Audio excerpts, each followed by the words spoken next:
Hello guys, good morning GTA Cars. So andito tayo sa shop ngayon sa ating showroom. Meron tayong dalawang Ford Escape 2015. SE po ito, EcoBoost. So ito yung guys, EcoSport. Lagi nyo nakikita dito sa amin. Meron tayong Escape. Yung Escape, ito yung mas malaki ng kaunti sa Ford EcoSport. So ayun, para siyang SUV din, 5-seater pa rin naman yan. Wala lang siyang gulong sa likod. Ayan, so meron tayong white, meron tayong black. Parehas 2015, parehas EcoBoost. So, parehas SE.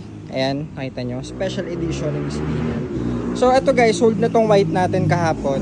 Nag-walk-in si sir all the way pa from galing Paki, Laguna. So, sir, maraming salamat dito sa itong unit nyo. Sisimulan na natin ang ating preparations, yung ating SOP, yung mga checking.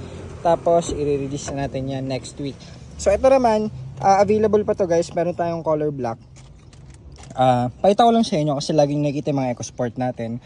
So SUV din to, 5-seater, mas malaki lang ng konti dito sa ating mga yung mga EcoSport. So push start pa rin to. Tingnan nyo, same lang yung susi, 'di ba?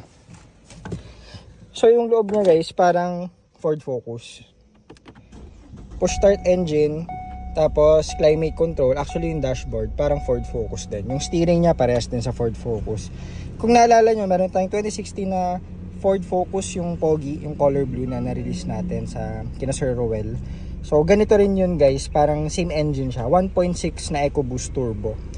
So ayun, syempre Ford is Ford, kita nyo premium lahat yan, pakaganda. Yung mga locks nya, instead na nandito sa gitna, dito sa gilid. So all power pa rin, lahat naman is same pa rin, so all working. Ayan, parang focus din yung dito nya. So ito yung sa likod. Ito ang difference niyan guys. Meron siyang center console armrest. Tsaka yung space niya dito sa likod, mas maluwag. Tsaka yung cargo space niya sa likod, mas maluwag din. So parang EcoSport na pinalaki. Ganun. Or Focus sa pinalaki na naging SUV. Ganun style niya.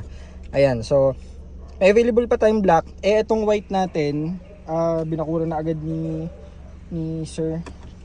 Bumiyahe pa siyang Bumiyahe pa siya ng 2-3 hours ata galing dun sa Paki, Laguna. Ayan, so ito yung mukha niya. Tapos ito yung black.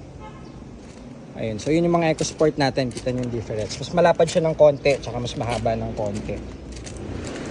Ayan. Tapos EcoBoost 1.6 liter engine, napakatipid sa gas. And matulin din. So ito yung likod, ayan.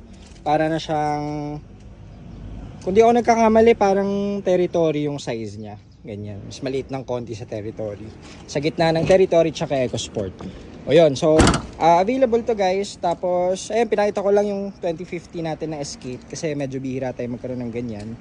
So, ayun, so pinakita lang natin. Good morning GTA Cars, salamat.